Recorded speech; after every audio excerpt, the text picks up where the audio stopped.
can occur at predictable times. A lot of times, opening and closing, there's just one person there. A lot of times, especially in a small business, you don't want to staff 2 or 3 people if you're not going to do much business in the first couple hours. So opening and closing is a vulnerable time for businesses.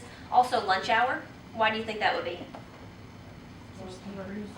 There's more people. You guys are busy. You're dealing with customers. You might not notice somebody walking right up to you. They might be right on you before you realize that they're there. So lunch hour and holidays are also a peak time for robberies, just because they know that the clerks or the business people are more busy, so they're not going to be paying as much attention.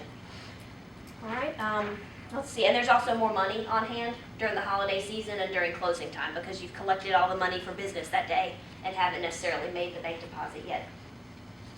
Report suspicious activity. That's a way that you can help prevent crime, especially a robbery. If you see somebody lingering around outside in a vehicle, it could be somebody very innocent. Maybe there's just a guy that's waiting for his ex-wife to do a child exchange. Maybe he's not doing anything suspiciously wrong, but it gives you the creeps and makes you uncomfortable. Call us and let us come out there. We'd rather you call and be wrong about the situation than to not call at all. And maybe you saw the one link that helps us to solve all the other stuff that's been going on in town. So please call us for anything that you feel suspicious about or that puts you on edge, because we can go out there and talk to that person and make sure that they've got a legitimate reason to be lingering around or be downtown or wherever it is that your business or church is.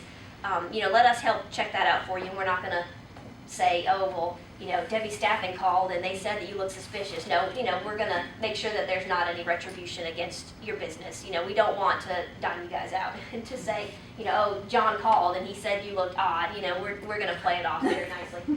Yeah. The news of, well, such and such place got robbed and they locked the store employee in the manager's office, or they locked him in a back room. If you can keep a phone line back there and a way for that person to get out where, the bad guy can't just lock them in and be off and they're stuck there. If they've got a way to get out, a lock on the inside, or at minimum a phone, so they can summon the police and we can be on our way there, that's always helpful for worst case scenario if that happens. All right, moving on to page 3, create a sense of territoriality. People should feel that they're on your turf when they walk into your store, your business. So you want to greet everybody, and it's good customer service anyway, but greeting them sends a message that you're paying attention, and they could be identified later if they were going to commit a crime. Because if I've looked at you in the eyes and maybe glanced at what you're wearing, that sends a message to the criminal that they're sort of put on notice. They could possibly identify.